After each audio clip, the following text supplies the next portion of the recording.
Good morning. Good morning. We're into a new week. It's Louisa Munson from the Barefoot Broadcast, and I'm joined once again by wonderful Robert Jardine and also Rosanna Reyes. And I haven't got their names on. Let me just find. There they are. Ta-da! I'm going to just move us around a little bit. So I've got these guys at the top. How are you both? Can you hear me? I can now. I don't know what's going on suddenly. Robert, can you hear me? Like not working. Robert, can you hear me okay? Hello? Is Robert frozen? I think he has. No, I can see him breathing. Oh no, maybe I'm mistaken. I think Robert's a little bit stuck on the camera. I have to say it's a very beautiful way it's set on him. Like normally if my camera jams, I'm like this. Yeah, there's no grimace going on. So anyway, welcome to everyone that's listening live, and also if you're listening in catch up, this is the Barefoot Broadcast where we talk about all sorts of stuff. But essentially, we all know that the world's a bit of a weird place, right? And I think most people that watch the show have a few question marks that come up every now and again. And this whole show is just about us kind of having an open discussion so we can practice how to do that. Not that my guests need that, but it's fun to show that we can have real conversations, and also that maybe we can lighten up a little bit and realize that even though we hear about all this crap in the world, that actually life is essentially good. So I think Robert has gone, but hopefully he'll be back. Yeah, how are you doing, Rosanna? How's life treating you? What's new with you? Oh, it's awesome, actually. But great. Not because everything goes well all the time, right? It's because we set the intention to accept everything and kind of go with the flow, right? Yeah. Because we've come a long way in our journey personally. Yes. But yeah, so I recognize that sometimes there are things that I can do better and that can appear better in my life. But it's empowering to know that we can make changes. We can tweak things. We can look at our own mindset. We can, just generally be grateful. Yesterday, I went barefoot walking for the second time in my life, and I freaking loved it. Where did you walk barefoot? There's a beautiful place local to me called Staunton Harold, which is actually a reservoir. But I spent 20 years living by the sea, which was my happy place, and I had to move away for various reasons. And so being there, it's really lovely because the water goes out and there's like a little beach that you can walk on, and there's lots of grass and there's picnic areas, and then there's like little mini sort of areas that look like mini woodlands. Wow. Which were filled with leaves and just bare soil, and the bare soil was the best to walk on. So I had this chance to compare sand, soil and grass, to get some serious grounding done after the work that I've been doing in the last 6 weeks, which has been quite busy. So it was beautiful. So yesterday that was my happy place. Wow. That sounds great. Robert, how are you doing? We got a few technical issues with you this morning. How are you? How are you doing? Okay, while we're waiting for him, Louisa, why don't we find out how you are, darling? That's such a good question. And also, I'm just going to check in. I can see we've got a few. I got a good morning from my husband upstairs, and he's also saying, best way, rid yourself of unhappiness in response to the question, what is the best way for a person to attain happiness? Well, I'm gonna lay my cards right on the table here. Immediately before coming live with this, I got a really nasty email from somebody who I've been working with, and I have to say this is the first time I've had an email like this, and I'm so shocked by it. And the way that you were talking about life is about learning, and you do tweaks and you do this, that, and the other. I was just sort of thinking, wow, I've met a few people before. When you start to build up a picture and you start to wonder, like I have had people in my life, not that many, but a couple of people in recent times who have all of a sudden, after a lot of friendship and a lot of help and a lot of connection, have all of a sudden just kind of had this sort of like attack that won't be discussed. That is, this is what you've done, and there's no discussion, there's no nothing. It's very much like I don't know, all I can think is that I've been really projected onto, and so it's given me this whole new line of inquiry. I think I'm going to do a show with some other astrologers about shadow work and the stuff that people project. It's quite shocking, I have to say. And I have to, and from my perspective, it's completely unfounded as well. So I'm not taking it too seriously, but just, as you're getting ready for the day, to receive a message that's kind of filled with malice is highly unusual. But, considering that's why we do these shows.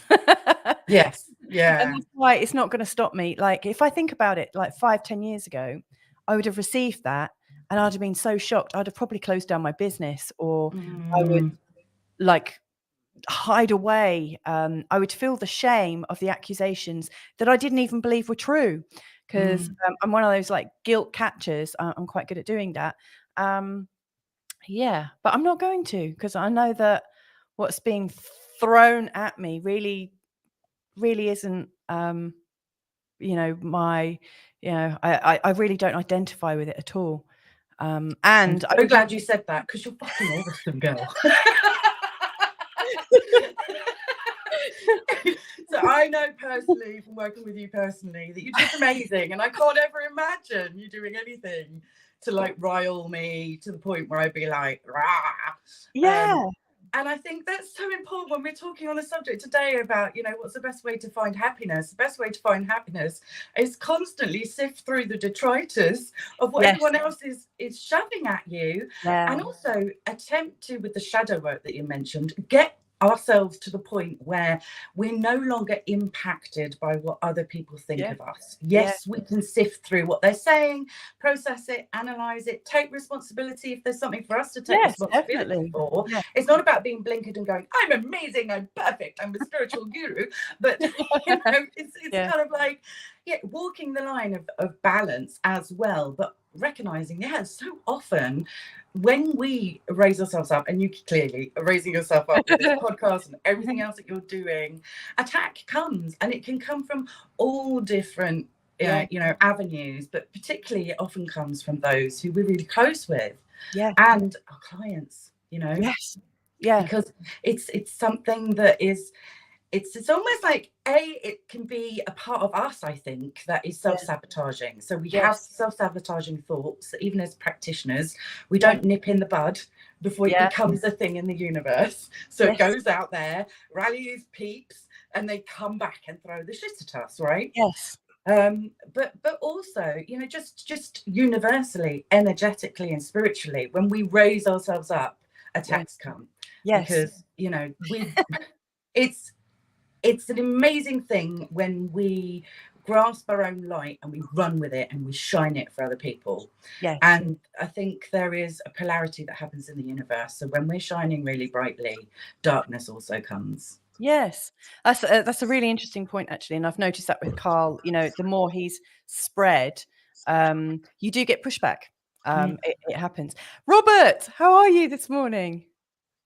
Yeah, good. He's alive.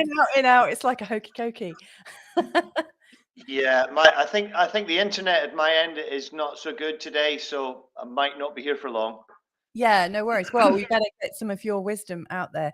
We were just talking about being projected on and all sorts of things, really, and what happens, when you appear to rise up.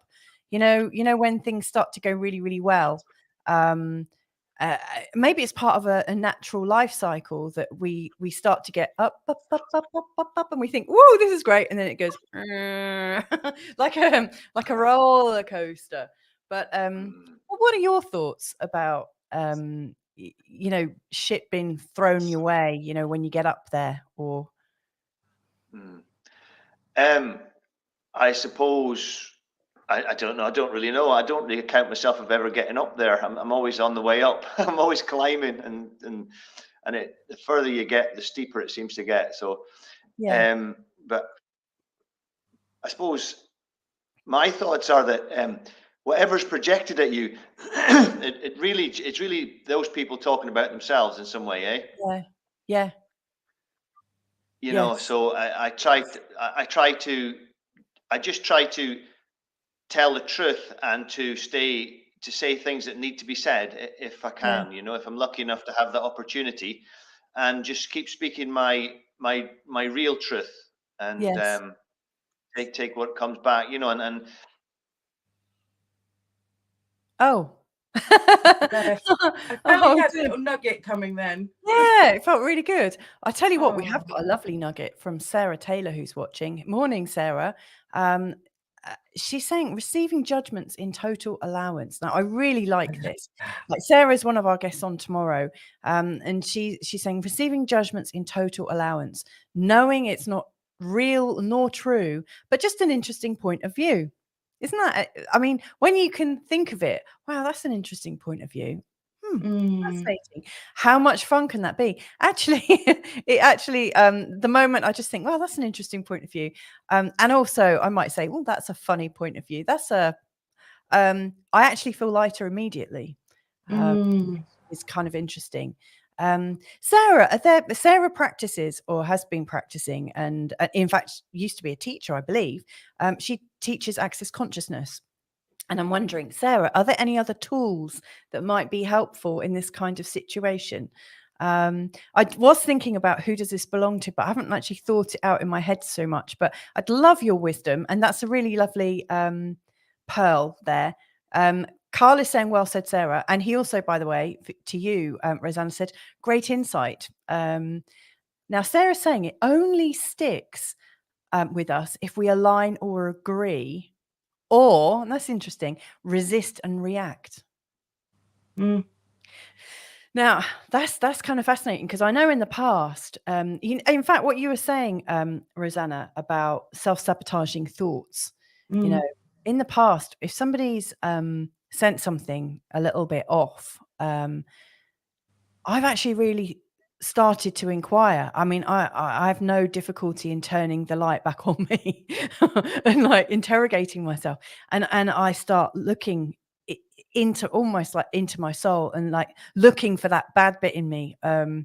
And there's obviously something running in my psyche that comes up every now and again, where I just assume that there must be something really wrong with me. And so when somebody sends something like that, my first reaction, rather than saying what a load of old bullshit, or wow, that person's talking about themselves, I turn it inwards. So it's interesting that, you know, what Sarah's saying, if we align and agree with it, or if we resist and react with it, it sticks. Yeah, I just let that soak in, because it's just a genius line. I love it.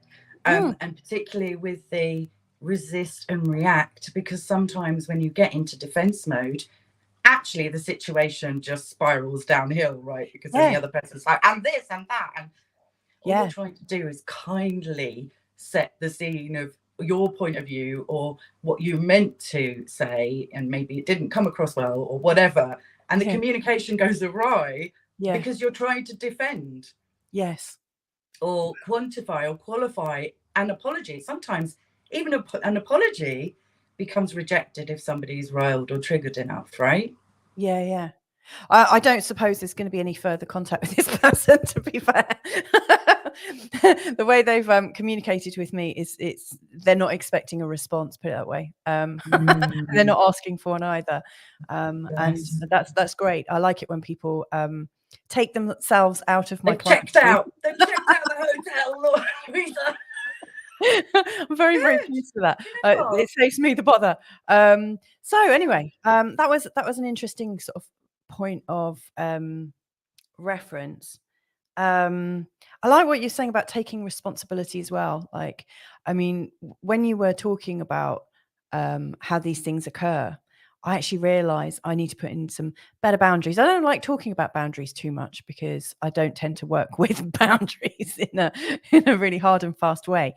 But yeah, like some self-protection is worth doing. And I think I'm like one of those cats that rolls over and leaves their belly exposed, but doesn't have my claws ready in case they get in. Yeah. It's like, come on then, take me. Yeah. Actually, that reminds me of one of the things I'm always saying, actually, that I probably wouldn't have brought up unless you'd mentioned this, like exposing your belly situation. But it's so important to, so people talk about shadow work in spiritual circles, right?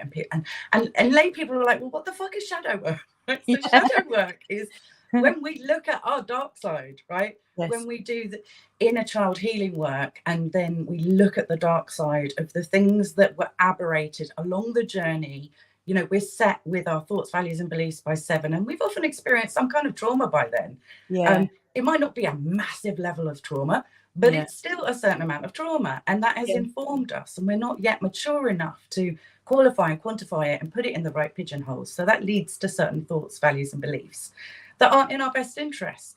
So that can then lead to the dark side of us having more power than it should and ruling us rather than us putting a leash around it and training it and becoming its master. And I think sometimes in spiritual circles, especially, and I'm going to talk about that because that's my specialty, right? Sure. There's people that talk about, you know, there's toxic positivity, and it's like, always be positive, always be positive. But no, we are called to be fully, you know, spiritual and fully human, and we live in the world, not of it, right? We can rise above it, but at the same time, we have to respond to certain things in a manner that is, yes, okay, you know, kindly, but also firm, also boundaried, that also shows that behind it there is a darkness. There are claws if I want them to come out, right? I'm one of the most happy-go-lucky, fluffy individuals you can meet, but you know, if I meet someone down a dark alley, I'm getting those claws out. You know, like we need them. And I think boundaries actually do other people a favor, because they tell them, look, this is where you don't cross. These are the parameters, right? It's like when you're child rearing. Oh no, this is yourself, Louisa, because you do homeschooling. You have to have boundaries, right? And the kids are so much happier when they have them. Right? Because they know where they stand. They know where they are. Everything is clear cut. That gives them a sense of peace in themselves, because it actually makes them feel safe. And so boundaries are not just for us as individuals. They make other people happier, because it makes everything so clear cut. Wow, Carl is loving you this morning. He's saying, this gal is on fire. Rosanna rocks. Rosanna rocks. I like that. Why did I call myself Rosanna Race? That's so much better, girl. Rosanna rocks is really good, isn't it? And I should I don't know, did I tell you that he only marries women that are born at the later degrees of Sagittarius? So I better watch out. I'm scared. I'm never coming to Portugal. Leave your keys in the bowl. Generation X joke. Yeah, I know. Aren't we fun? No one understands that. So it's interesting, you know, because like the title for today's show was like, what is the best way for a person to attain happiness? And it's funny, we're coming at it from a whole different perspective than I thought it might have come from, but it's really real, because it's like what's happening right now in my life. What's been coming up for you in this last week that you think has some kind of like link to what we're talking about, or the show? Well, firstly, I want to say, you know, when we're looking for happiness, when we're trying to attain happiness, we need to understand that we may never fully get there. Yeah, that's a good point. Just in the same way that we are always healing, right? No matter how far we come along, even as practitioners, I feel we're still going to be a work in creation right up until the last day. Some stuff came up last week for me, for, you know, in relationships, sort of, you know, tete-a-tete relationships. I realized that even if I was to get my dream guy right here, right now, would I even be ready? Like, do you know what I mean? Like, if happiness appeared in its truest, most authentic form for me, and as individuals, it's different for all of us, But if I got given everything on a plate, how would I cope? You know, like, am I still able to be triggered in some areas? Like, my big thing, because I was rejected and abandoned as a child, blah, blah, blah, we won't go into it. It's elsewhere out there. If you want to. Loads of people would like respond to that for sure. Fair. Okay, well, trigger warning to anybody that has gone through traumatic childhood. I am a child sexual abuse survivor, and it was incestual. So it's created little, you know, wounds in me that I constantly work on unpicking, and I am a long way down the road with that. And you know, it's one of my specialisms, and I've actually had to but chose to work with somebody who was actually a paedophile, but recovering and trying to do better. And I wasn't triggered. So I know I'm not triggered in that area. Yeah. But in the area of fear of loss, fear of rejection, fear of abandonment, I know I've still got a lot of work to do. And I have a tendency to just push people away. You know, I'm sure I've been one of those people that sent somebody I love very much an email or a text like you've got today and blocked them. You know, like hands open. I'm not perfect, you know. So I think it's the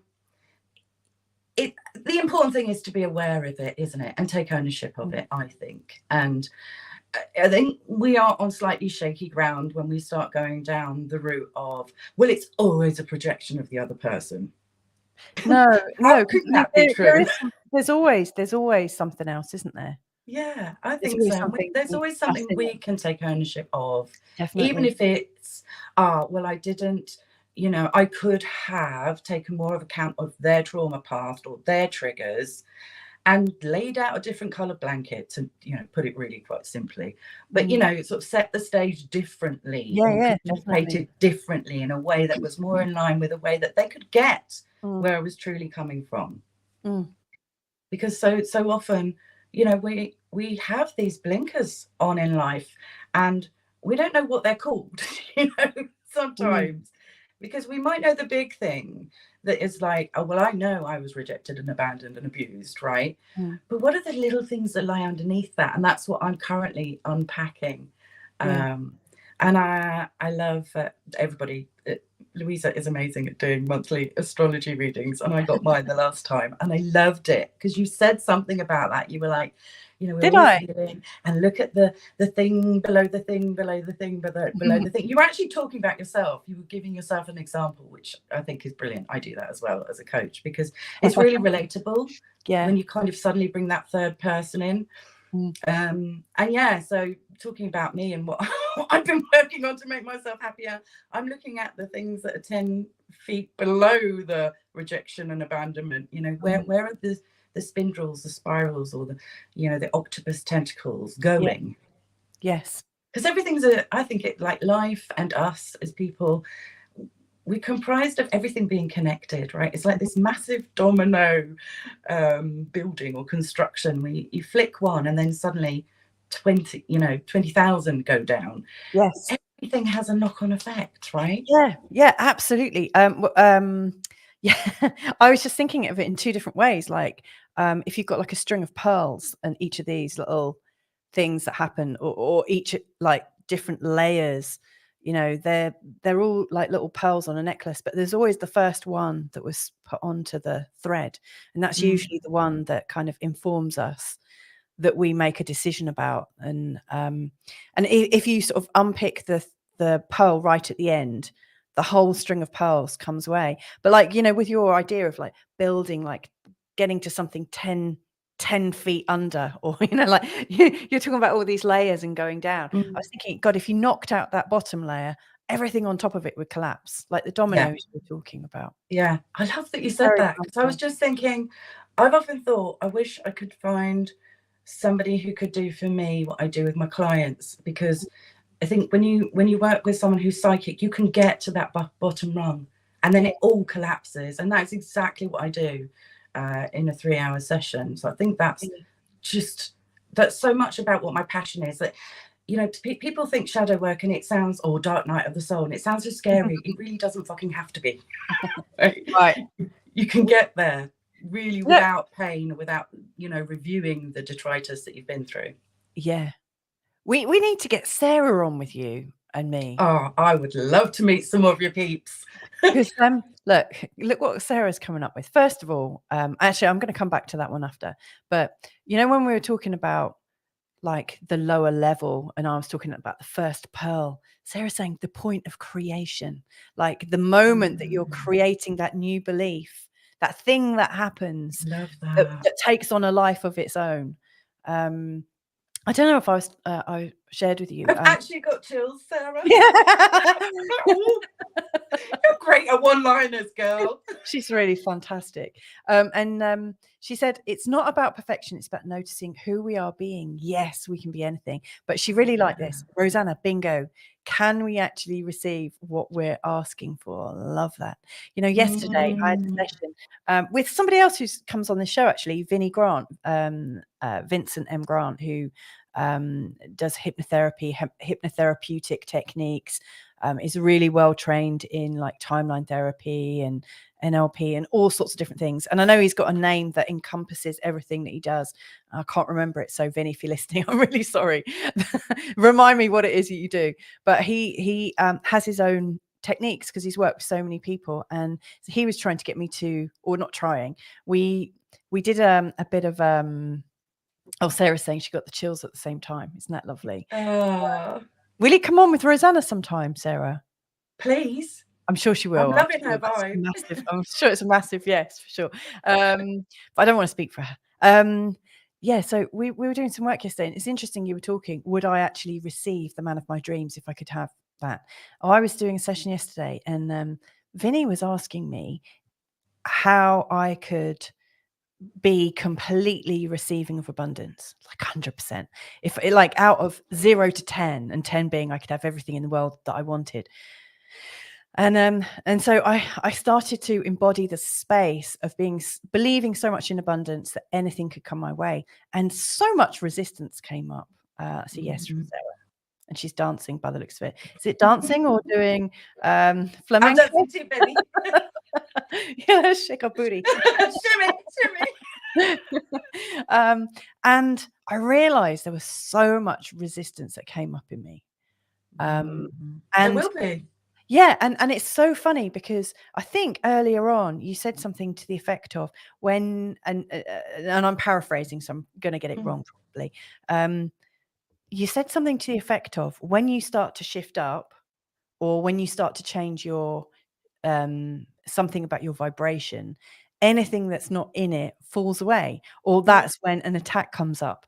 And so actually after I got that email this morning, I thought, oh, something shifted. That was my first thought. Oh, something has shifted. The work is working. And then like, oh, did it have to work that way? But that was one of the things that came up in my session yesterday was, would I like to be so abundant? And I realized that at some level, when you feel like you kind of have everything, so many other people, I was fearing like just loads of shit coming my way. That was one of the biggest things that I felt. And that it would create less intimacy for me and my husband, and me and the kids, and me and my friends. I was seeing it as a massive block to intimacy. Funny, isn't it? And I think we innately pick up on these things as well. Like, I don't think it's an unwarranted fear. I mean, this is probably a really unpopular statement, but I think that actually happens. I think when you want full abundance, and we're talking everything on every level, when money is no object, health is no object, you know, what's that going to incite in other people? Yeah. It's, I mean, going back to the brighter that we shine, the more we give people that mirror, and they look at us and they look at themselves and go, well, I'm not like that. Okay, so I can't stand looking over there. Yeah. Because it's showing me everything who I am. Not that they might be bad, but where they're at and where they want to be, but they're too afraid to go because people react like they're reacting in that moment in time. And I think for any of us that are pursuing like a big mission, or, you know, have a heart to do outreach in whatever shape or form, so we are looking for an amazing amount of abundance, you know, I'm not denying some people do that just because they want abundance for themselves, and that's fine. You know, whatever your walk is, your walk is. But I think a lot of us, you know, we're looking for bigger and better and brighter because we really want to be impactful in the world. We want to create a difference. Like many of us have got retreat centers in mind. And, you know, like yesterday on my barefoot walking, you know, I was there, I had my map and my Google Maps, and I was being taken a different route, and I was like, what is this all about? I've been manifesting land for my Swellbeing Retreat Center. Wow. And I ended up down the end of this farm, and it was like a total dead end. It was, you had a view of Staunton Harold, but it wasn't Staunton Harold car park. But I found the plot. And really? And I was like, oh my God. So sometimes there's detours, you know. Is it for sale or loan? Pardon? Is it for sale? Is it for loan? Is it for borrowing? No, but I saw it and I was like, I want that, God. I love that. I'm going back there today with my pound. That's lovely. I can't remember why. I digressed. I'm sorry. It's my ADD coming through. What was I on? What subject? I have no idea. What was the point? I apologise, viewers. Maybe the viewers can help out. Well, Sarah's saying, how dare you have more than me? Yes. Oh yes, I remember that when we pursue our best life, whatever that means for us. She's also saying, road trip, start the car. Sarah, we need to hook up. Yeah, you know, when we start on that journey, not only do we ignite fear in us, but we ignite fear in others, because when change, most people, not me, because I'm a life path number 5, I am transformation. Everything I do is like, give me change, I'm bored.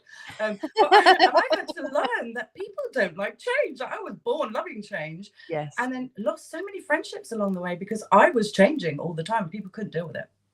Can't deal with it.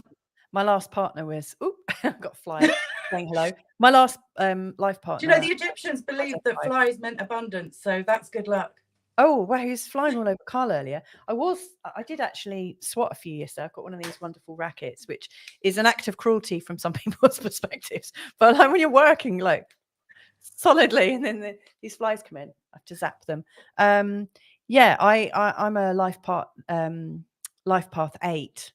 And I've spent a lot of time around 5s. I love 5s a lot. Now Carl and I. What is life path 8?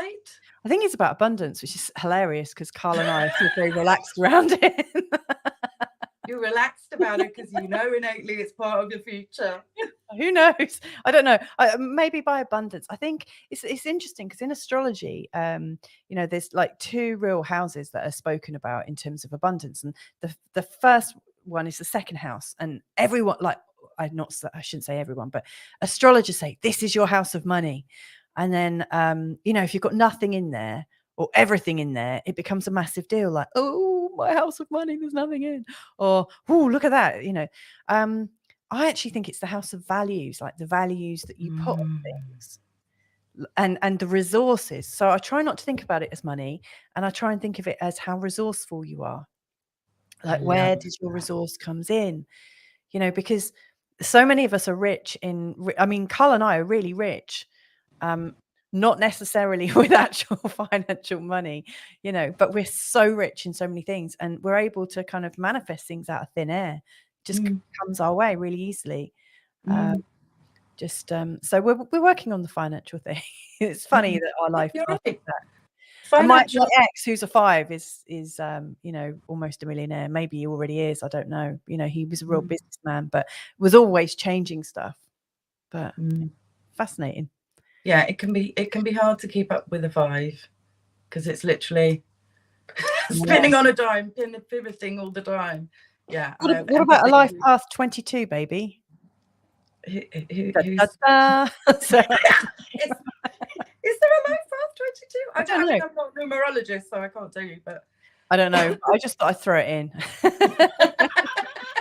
When I was learning about 22 is a master number. It is a master number. Like amazing. If there was such a thing. And at some level, it's also a 4. You know, in the 4 energy, which is security and stability. Yeah. Yeah, and being very grounded and kind of having your feet really solidly on the ground, so you know where to go from. But then that Capricorn energy, isn't it? Yeah. Going up a cliff face and not falling. Yeah, absolutely, having your footing. And so anyway, you were talking about your barefoot experience. What encouraged you to take your barefoot walk, like your nude bare Nude bare feet, that sounds rude. I do it in my own garden. I've never, and I do walk across the road to like take our bin bags over to the wheelie bin, which I probably shouldn't do because there's probably bits of broken glass and all sorts of crap on the road.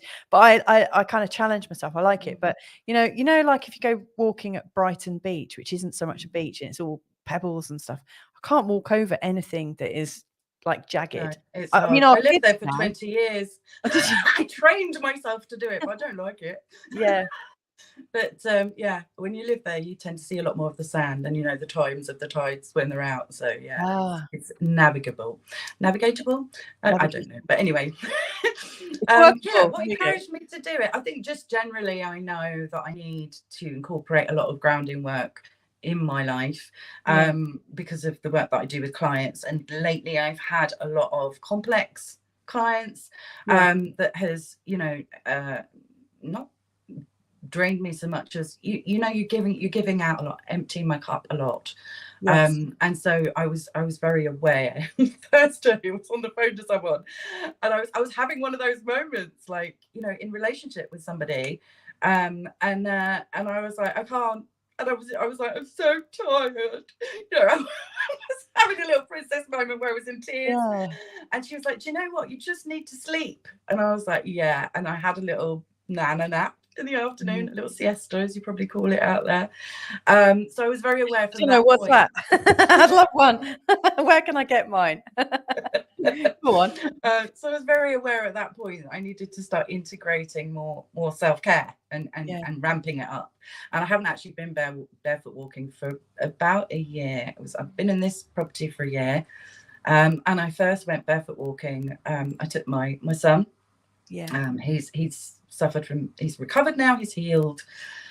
But he'd been going through a very difficult time for a couple of years, and we moved and it was a big change and it was overwhelming. And one day he had a bit of an epi fit like I had the other day. Yeah. And I was like, right, we're getting in the car, just get in the car.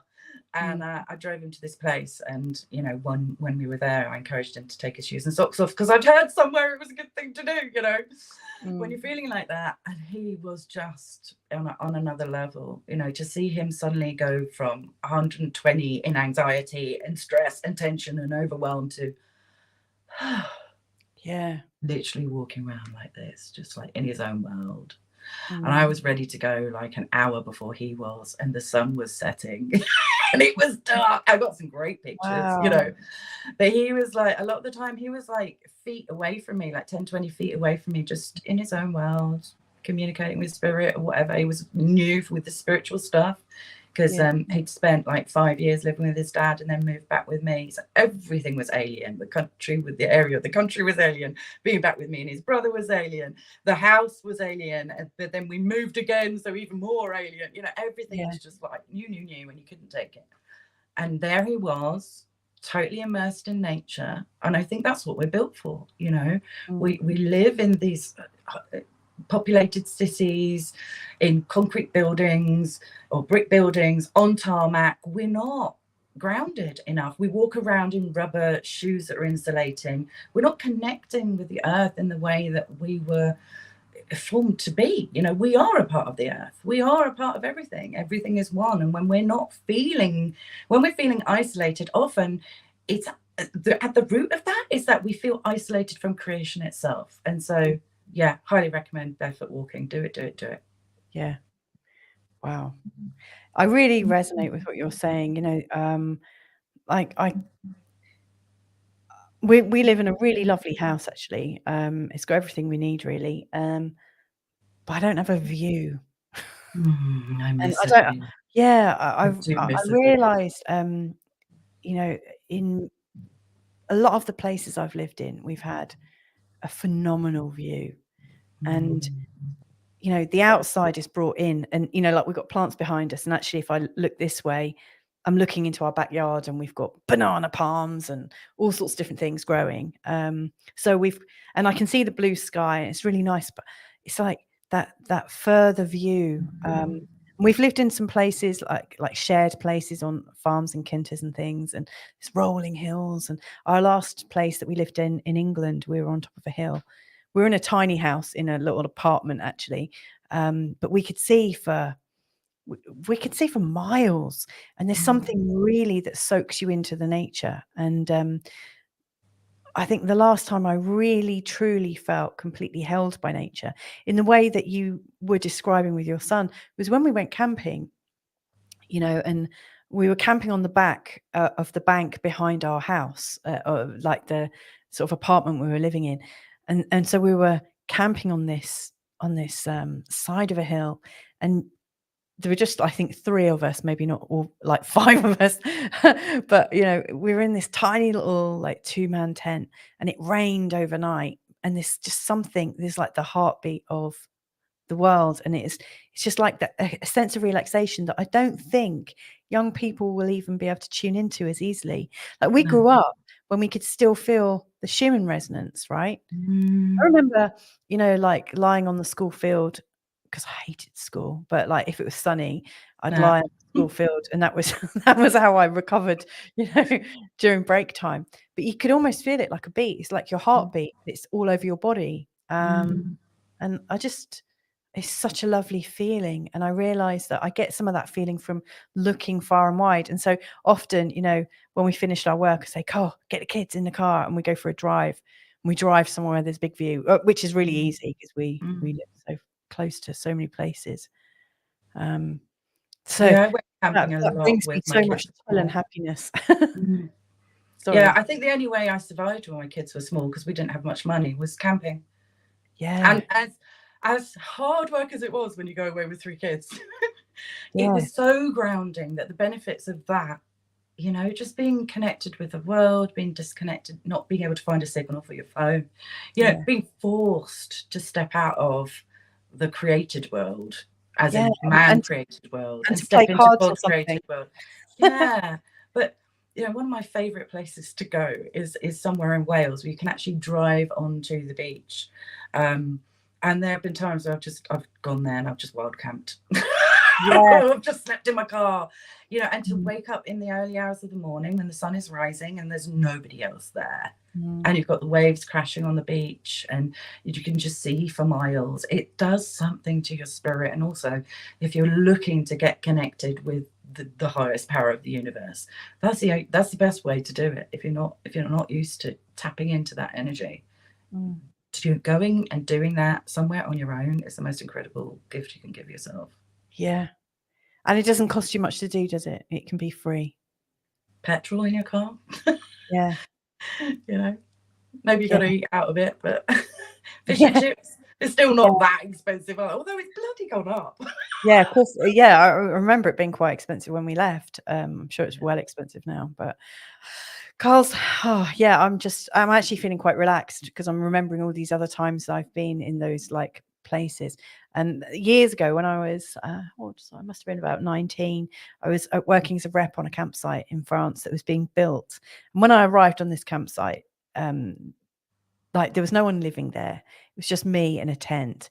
And then during the day, there would be loads of men with digger trucks and all sorts of different things. And they would be making emplacements for other tents to go down and for mobile homes to go up. But essentially, I was literally camping about 150 meters away from the sea, from the Atlantic Ocean. And I spent like 8 months living there. And I could wake up and I could tell you if it was going to rain that day or not, because there was a kind of shift in the way you could smell things. And I just knew. I felt so in touch. I felt really creeped out at night. I felt very vulnerable at night because it was like I was only one there for miles around. But yeah, it was very, very special. Carl is saying, I have a little view here. He's actually he put a desk up in one of our top bedrooms and he looked out of all the windows looking for one that had a nice view. So he's put a little desk up for me so I can do some intention work, do some little bits of writing and see further afield. Bless you, Carl. I love you. That's love, that is. So Well, funny enough, like, so that's something that we've spoken about, kind of real deep, nourishing happiness, our love and connection with nature. And you know, people often think that you can't be happy in the moments where everything's collapsed, but it's possible. I've been there. So, you know, when you mentioned views, I was suddenly taken back to, I think it's 15 years ago now, when, or maybe more, when I was made homeless, seriously, for the first time, and ended up in a like a B&B hostel with my eldest son, and everything had collapsed. You know, I'd lost my business, I'd lost everything. My husband and I were separated, so there was that on top. Yeah. My eldest was shuttling between this B&B with me and then his dad, and everything was shit. I was away. I was 3 hours journey from, well, 2 hours back then, journey from my family. I didn't have many friends in Brighton, and the best thing about it was I had this view. Like, miraculously, I was given this room that had this sea view. And I just started going to church. I was, you know, religious Christian churchgoer back then. As I was really digging into my connection with spirit, because it was all I had to try and cling on to stay sane and alive. Because I was literally like, some days I was like, I don't want to be here. Yeah. Right. But I just felt like, I looked at that view and I felt like, maybe it was delusion, I don't know, but in that moment I felt like God had given me this special room and had given me this view, and despite everything being so bad, I had this wonderful connection with spirit. It was so strong, one of the strongest I've ever had in my life, and it was amazing. I had chills every day. I had this beautiful view. I didn't have a fridge, but I could put my bag, it was old style windows, you know, like the sash windows with a little hook. I don't know why the hooks are there. Oh yeah, for the cable, for the cord. They had hooks on, so I could hook my bag with my hummus and whatever out of the window. Yeah, it could stay cool overnight. You're so lucky it didn't come down. And there was something that was so pleasurable about the simplicity of it all, and of strangely comforting about the only way being up. You know, like, okay, I've hit rock bottom, the only way is up. And yeah, I had the most amazing, miraculously bizarre experiences in that little room, just me and God, and that was a happy place, even though I was at rock bottom and everything had just fallen apart. But in a way, I felt so expectant of things improving. I was given like this graceful gift from the spirit of this feeling everything's going to be okay. And that is the one time in my life where I'd felt like this, with my guardian angels, my spirit guide protectors, with, you know, that higher power, God, source, creator energy. And that was a happy time. Weirdly, bizarrely, I can actually say that. No, do you know what? And Sarah's saying, I love this. Yeah. If it helps anyone who's, you know, having a shit time out there, think that they don't have to have it all together to experience happiness in this present moment, then that's amazing that I've been able to share that story. And yeah, there were dark moments and there was shit times, you know. There was an intruder one night, but above it all, there were these beautiful moments as well. So yeah, if you can be aware of the good moments that are available in every situation, I think. Yeah. I from an astrological perspective, I'm wondering if that was when Pluto went over your sun, in which case it would have been around the same time that it was over my sun. You know, I had a time when it felt like everything was collapsing around me, and Pluto over your sun does that, and it can take quite a long time for it to. You can hear the whispers of it for a few years beforehand. You know, something has got to shift, and it's something that you don't want to look at. And then it happens, and it feels like there's not a single aspect of your life that's really working. But you are right. There is some comfort in being right at the bottom of it, and not knowing how to piece everything back together. And I recognize that if it was to happen now, you when I've got children that I have to like get my shit together for, I might work through it a bit quicker. When my life was sort of turning in on itself, I didn't have anyone that was reliant on me. And so I spent months being a real arsehole, actually, like just really wallowing. And in the end, it was me getting sick of myself. There were lots of beautiful things around me, Rosanna, that I could have been very grateful for. And actually, I really wasn't in that space at all. And that hurt the soul, when you deny the goodness around you. Because it's almost like you're wanting to punish yourself a bit more. But you're right. And there's always something. There's always a view somewhere. For me, I think it was like walking to work. Just I would find different ways to walk to work. But it's just being on my, like, if ever something gets to me, like the feeling of walking, and just being outside. I don't know, there's just takes you away. I guess it's like you're moving. I don't know what, but and I think, but I do think there's time for everything, because I was also just reminded that like a year and a half ago, I was totally overwhelmed and burnt out by my responsibilities as a mother, and supporting my sons, and one in particular through a very difficult time, challenging time. But since COVID, all three of them have been struggling on and off, and then there's how I've been struggling as well. And there was a period of time where it just all got too much, and I was literally sleeping like 12-hour days. And I would be like, right, what could we be grateful for? Yes. And sometimes it just isn't the will or the capacity to be grateful for anything, but then you can be grateful on the fact that you're not going to be there forever. You can sit in I'm not going to be in my bed forever, right? I need this rest now. I can be grateful for this time, and I can allow myself to accept this and not feel guilty for where I am today. I'm in the deepest, darkest midst of depression, and I need rest for a reason, because I've been so challenged that's why I'm here. Like, first of all, recognize that it's legitimate. If you're feeling that way, it's not an illusion. It's not laziness. It's not whatever blah people will tell you. It is real. It is painful. It is, you feel like, oh my God, am I ever going to get better? And you have to say to yourself, yes, I will.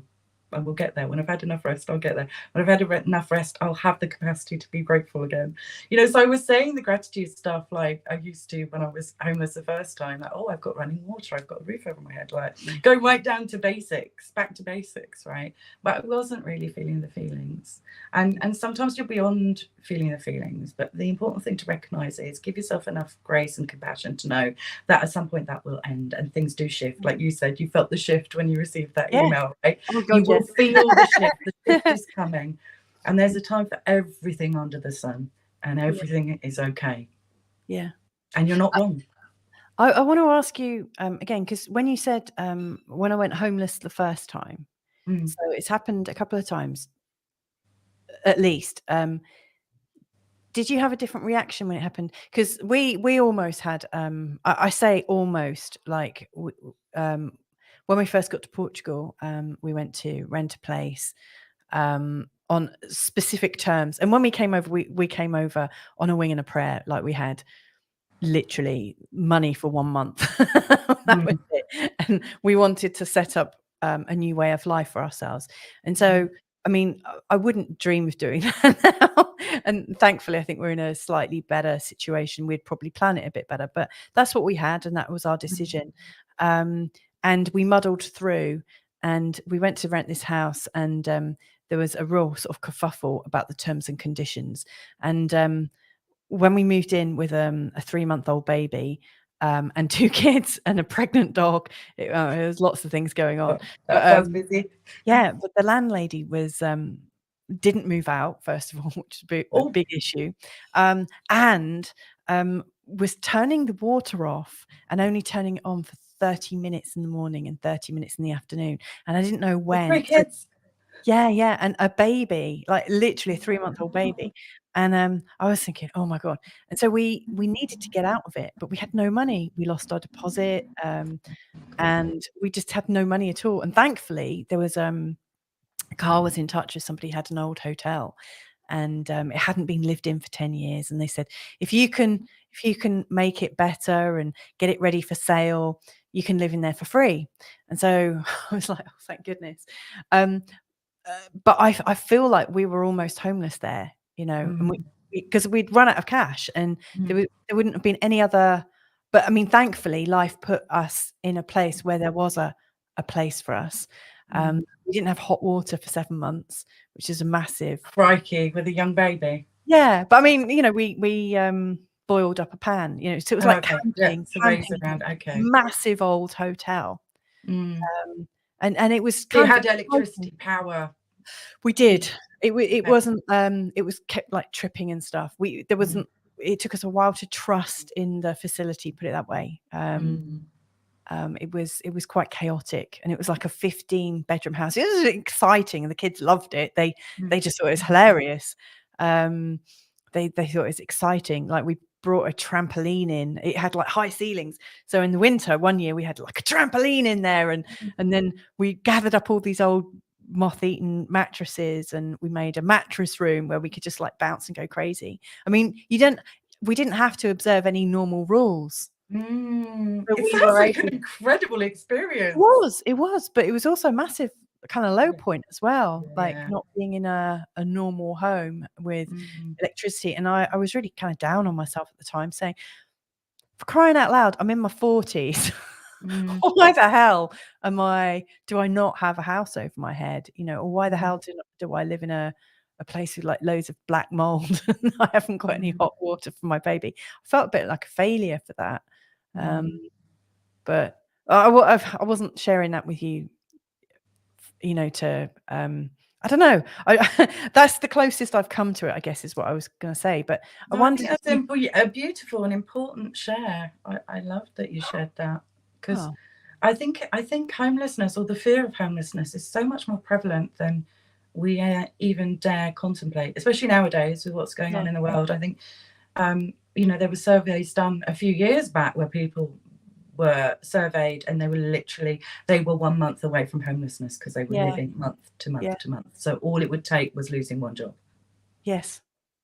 And so I think that's how most people live now all the time, isn't it? Unless they're boomers that have got their mortgages paid off, or and I think it's impossible to talk about, you know, what's the best way for a person to obtain happiness unless we meet people where they are and address the fact that actually there might be people out there that are really in shit circumstances and might be facing that and might be thinking it's the end of the world, but then they see you and I on here discussing we've been through it, we've gone through it, we've survived through it, and we've got to a better place, and they can too. Yeah,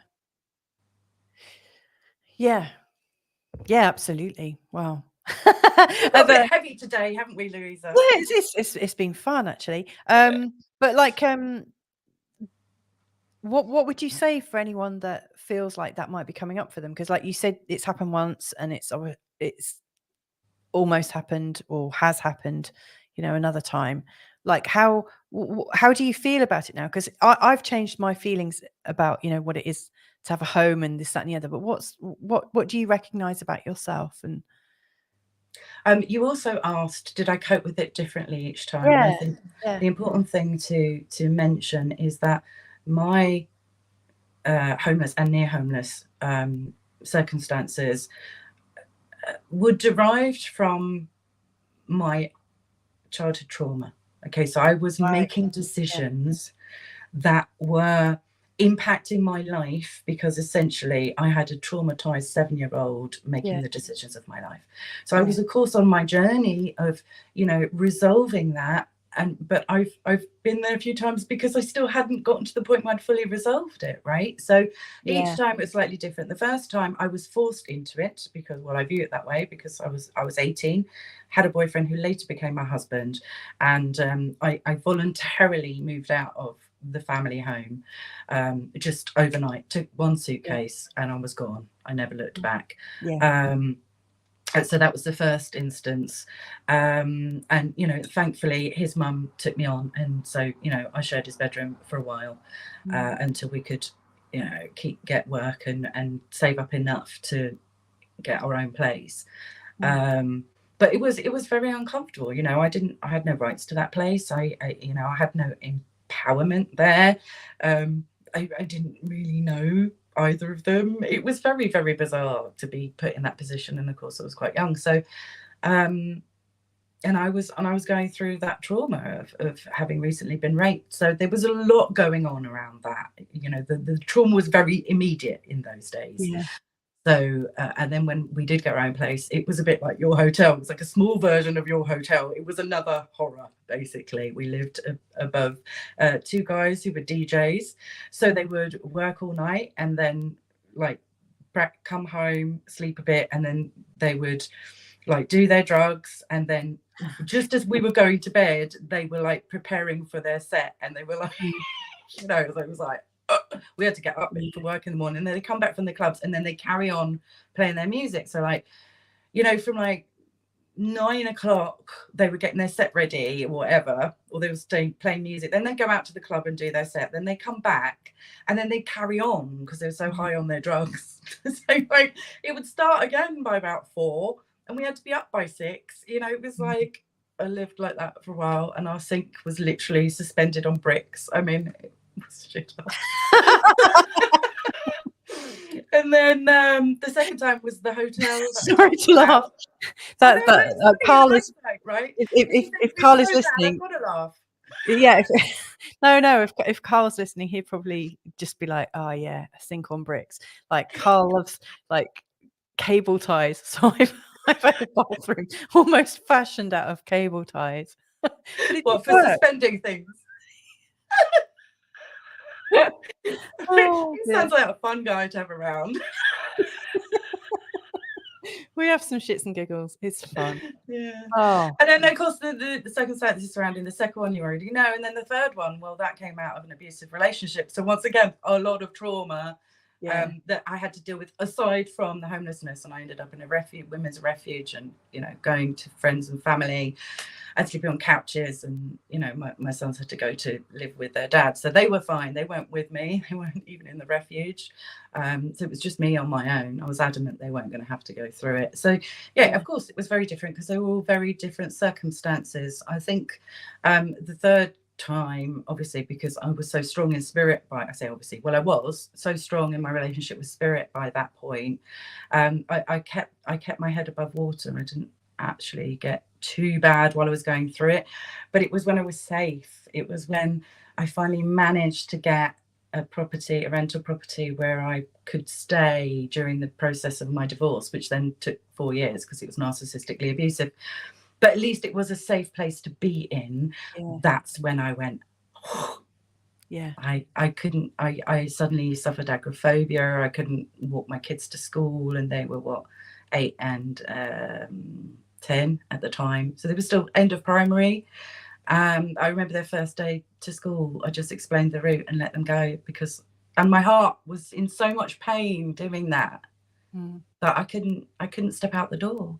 It was just, I don't know why I developed this fear of being outside, agoraphobia, and I would go to have to get the groceries, and I would fill my trolley, and I would get part way round the aisles, and I'd just leave my trolley because it was just overwhelmed, or I'd get to the cash register with a full trolley and couldn't cope anymore and had to leave.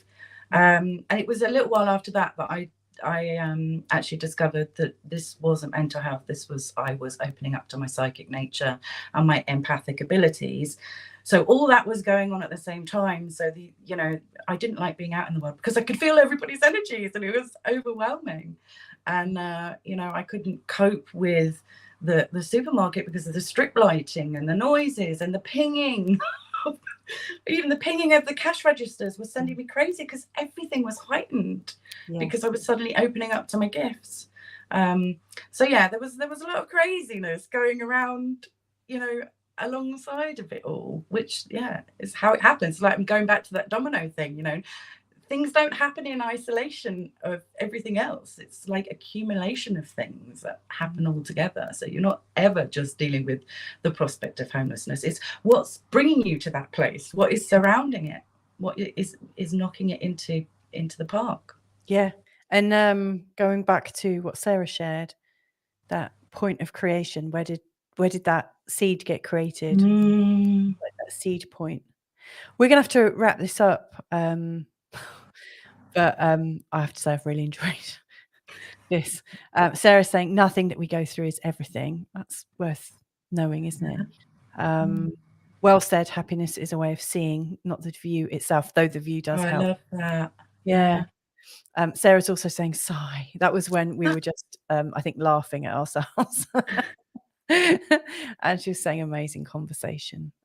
Sarah, we're gonna have to get you in the conversation, I think. ASAP, please. Yeah, definitely. Well, look, thank you so much. Sad that Robert couldn't stay on with us, but hopefully he's okay.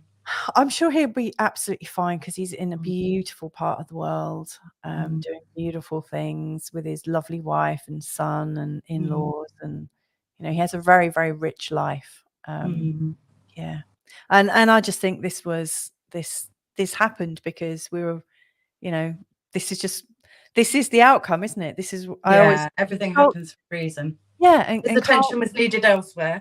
Yes, exactly, and ours was too. And Carl says, "What is what's best." And so sometimes, plan or if plans change, I always think, "What is what's best," and that really makes sense to me. That reminds me of a little catchy phrase that I used in my worst times to help me get through, because sometimes you can't even get through the next 5 minutes without crying, right? And you're like, let me just get through the next minute and I'll be fine, and then it's the next minute, and then it's the next minute. And when I used to get overwhelmed, I used to go, it is what it is, which isn't my phrase, I heard it somewhere, it is what it is. And it was like my way of just going, do you know what, fuck it, it'll all be fine. I've just got to ride this wave. It all changes. That was my route to happiness. That helped me go up and get to where I am now without that little phrase, and other ones, but that one in particular, not taking it all too seriously, I think is important. So I just want to leave viewers with that. Well, I mean, this is obviously a part one, and maybe I should just not even have titles, and we just meet and chat. And I think it's what's going on for you today. I think that's more what are we supposed to talk about? This is like a new show for me, so it's going to change, it's going to evolve, and I'm really liking the sort of feeling of intimacy that's happening today. It's a lot less formal. I think that's where I do my best work. And me. I think titles are good. I think it's nice to have there as a guideline, or when you're inspired to think, oh, actually, I really want to talk about that. But also equally not to worry about it if you don't have a title. Sometimes there's a reason why you don't have a title. Somebody said, was it Carl? There's a reason for everything. It is what it is. Sarah's saying, I have a great story about my gratitude for a piss-stained cot for another time. Okay, well, we will hold you to that one, Sarah. Yes, that sounds interesting. And I've got some piss-stained stories as well, for sure. Definitely. All right, well, I could chime in on that one and maybe add some poo. Thank you so much for joining me today. Thank you to Sarah and to Carl and everyone else that's been watching live, and also if you've been listening and catch up, thank you so much. This is really all about connections, where we can stay connected. I think we're in a miraculous place. We've got this opportunity to chat and open up to each other, and I think that creates a momentum somewhere along the line. So thank you so much. Hope we get to connect again, and so much love to you all. Final word. Absolutely.